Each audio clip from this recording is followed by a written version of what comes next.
جب آسمان پھٹ جائے گا اور جب تارے جھڑ پڑیں گے اور جب سمندر ابل پڑیں گے اور جب قبریں اکھیڑ دی جائیں گی، تب ہر شخص معلوم کر لے گا کہ اس نے آگے کیا بھیجا تھا اور پیچھے کیا چھوڑا۔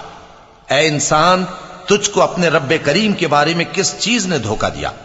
وہی تو ہے جس نے تجھے بنایا، پھر تیرے اعضاء کو درست کیا اور تیری قامت کو معتدل رکھا، جس صورت میں چاہا تجھے جوڑ دیا۔ مگر افسوس تم لوگ جزا کو جھٹلاتے ہو، حالانکہ تم پر نگہبان مقرر ہیں، یعنی معزز کاتبین۔ جو کچھ تم کرتے ہو وہ اسے جانتے ہیں۔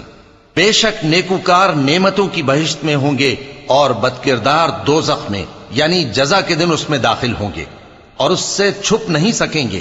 اور تمہیں کیا معلوم کہ جزا کا دن کیسا ہے؟ پھر تمہیں کیا معلوم کہ جزا کا دن کیسا ہے؟ جس روز کوئی کسی کے